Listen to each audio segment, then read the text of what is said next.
Good evening, everyone. It's me, Miss Mutina. I am going to read to you The Incredible Shrinking Teacher. I hope you enjoy it. The Incredible Shrinking Teacher by Lisa Passon, and Scholastic has given me permission to read you their story. If I can get to the right page. There we go. Let's get started. Miss Irma Birnbaum was the toughest teacher in town, but none of the children cared.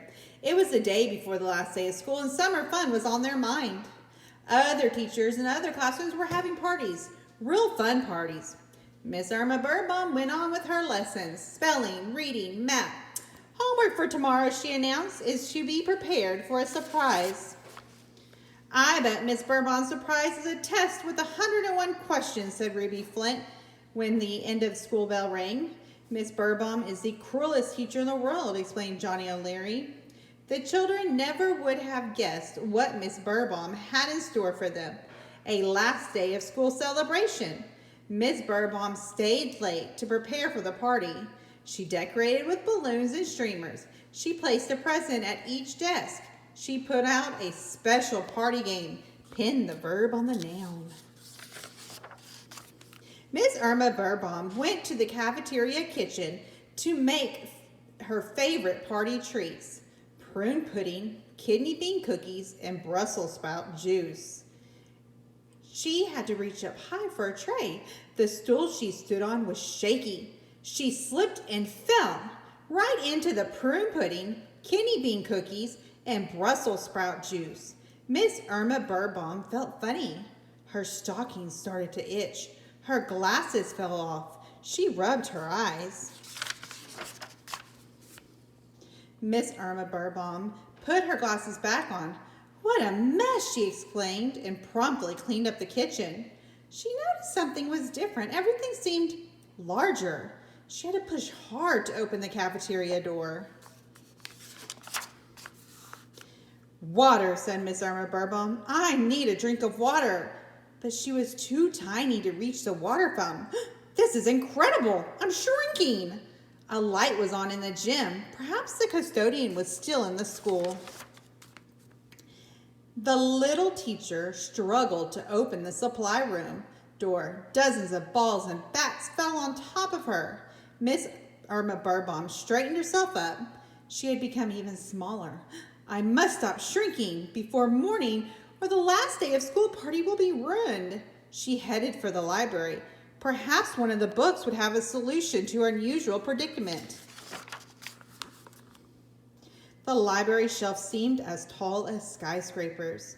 Miss Irma Birnbaum pulled and pulled and pulled, but the books on the bottom shelves wouldn't budge. She was still shrinking. She wandered through the hallways.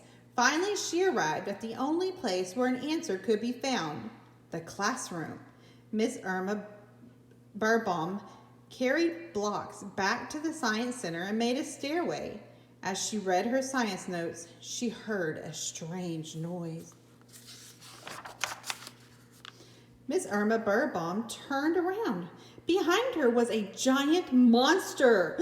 Someone had left the door to the class pet's cage open. Zippy the hamster looked very hungry. Zippy chased Miss Irma Birnbaum across the table. She ran into his cage and ran and ran and ran. Miss Irma Birnbaum ran the entire night. The sun rose and Zippy finally fell asleep. A weary Mrs. Birnbaum staggered down the blocks. Tired. I am so tired. The school bell rang. Children filled the halls. Miss Irma Birnbaum, smaller than ever, was almost crushed on in the crowd. Johnny O'Leary's lunch bag fell out of his backpack. A big fat chocolate cupcake landed right on top of Miss Irma Birnbaum. She thought she was done for.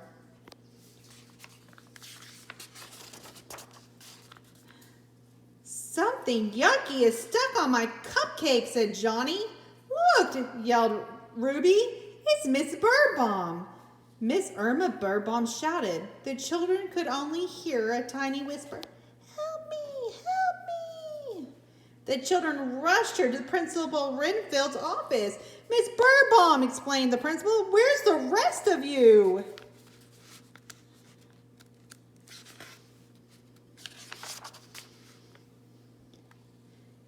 The minuscule teacher slipped from Principal Renfield's hand and fell into his award-winning tropical fish aquarium. The principal thought quickly.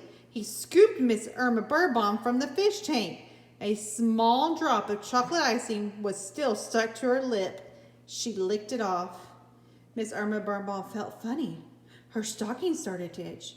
To everyone's amazement, she began to grow right in front of their very eyes. Soon, Miss Irma Birnbaum was her regular size. I will never again make prune pudding, she declared. Huh? Said Johnny.